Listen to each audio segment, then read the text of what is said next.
Lord bless you and keep you. Make his face shine upon you and be gracious to you. The Lord turn his face toward you and give you peace. Good morning, St. John's. It is Monday, which means it's time for our collective worship. Now, today, I would like to talk to you about one of our values, and that value is love. Now, let me tell you a few things about some people that I love. Firstly, I love my dad. My dad's name is Gary, and he is a brilliant man. He is someone who I really look up to. Now, I love my dad, firstly, because he has got a brilliant sense of humour. He is a really funny person. I also love my dad because he is caring, and whenever I need him, I can give him a call, and whatever he's doing, I know that he will be ready to listen.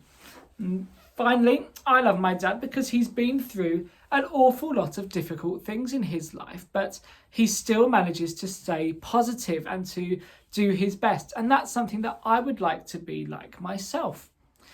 Now, the second person that I love is my wife, or as some of you might know her, Mrs. Bohr. Now, why do I love Mrs. Bohr, my wife? Well, firstly, Mrs. Bohr is my best friend. I wonder if you can think about your best friend and how it makes you feel when you spend time with them. Well, that's how it feels when I spend time with Mrs. Bohr. She is someone who I can play games with, who I can go to if I need some help with some of my teaching. She is a brilliant teacher, as I'm sure squirrels would agree.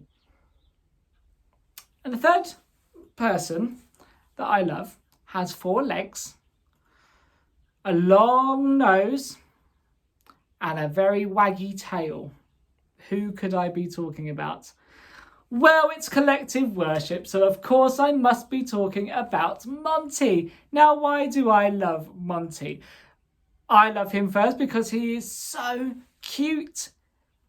He's such a sweet and loving dog, and he just wants to be close to us all the time.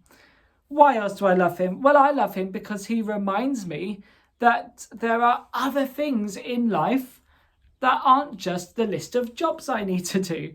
It's really helpful when I take Monty out for a walk because it helps me to get out in the fresh air as well.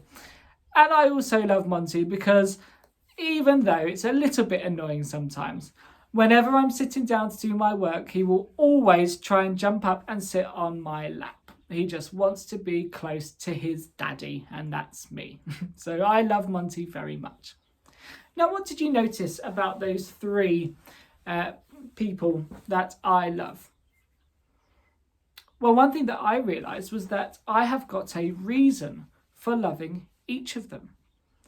In other words, they do something for me which makes me love them.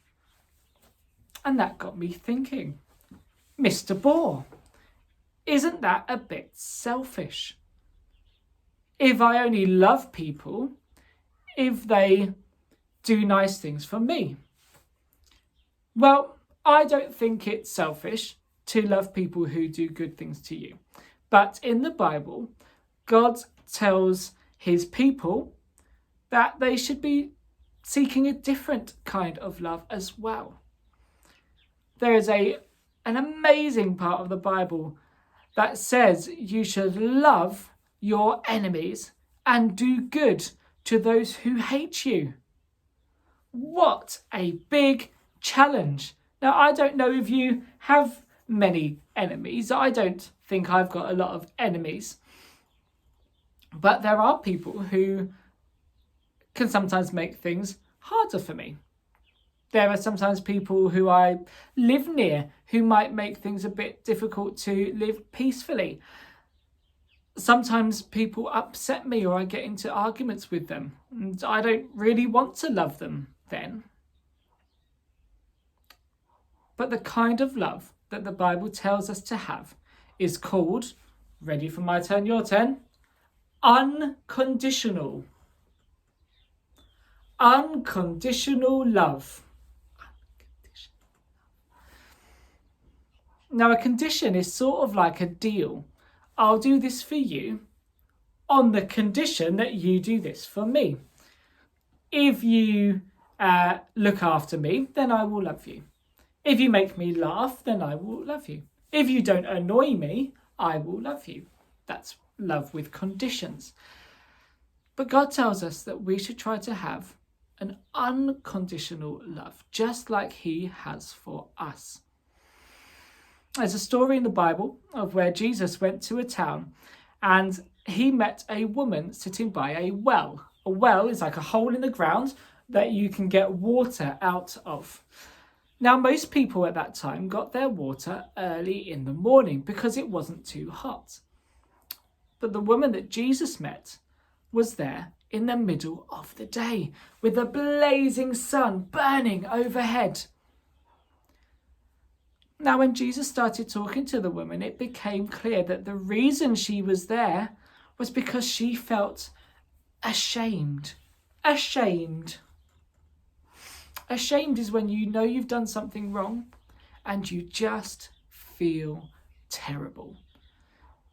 You don't want to show your face because you know that people will be thinking about what you've done. Maybe you have felt ashamed if you've made some wrong choices in class or at home or anywhere else. You might have said something that you wish you hadn't and you are ashamed. Now, the woman went to the well at the hottest time of day because she didn't want anyone to see her. She didn't deserve other people's love. But Jesus loved her anyway. He spoke to her. He spent time with her. He told her that God had a plan for her, even though she had done things wrong. Now, there are 2 lessons in this for us today, St. John's. One of those lessons is to feel glad. If you are a Christian and you believe this story is true, then it shows that there is always someone who loves you no matter what. And let me tell you that your teachers and your trusted adults are also people who do their best to love you and care for you and support you no matter what. The second lesson that teaches us is more challenging. And that is that if we are loved in an unconditional way, we need to try and love other people like that as well. That means, St. John's, that if you are doing your learning from home today and your brother or sister really distract you and get on your nerves and annoy you, guess what the Bible says? It doesn't say you get revenge. It says that you need to love them even more. Maybe you are a bit cross with your trusted adults at home because they're making you do your learning and you'd rather be playing your Xbox or your PlayStation. Well, guess what? Even if you're not happy with them, you still need to try to show love. Now, love doesn't mean that people get away with doing anything. But love shows that no matter what other people do, you are making a choice to always be kind. So today, I would like you to try to complete that challenge wherever you are, to show love to somebody who maybe doesn't deserve it right at that moment. Because the truth is, we all make mistakes and sometimes we all need unconditional love. See you next time.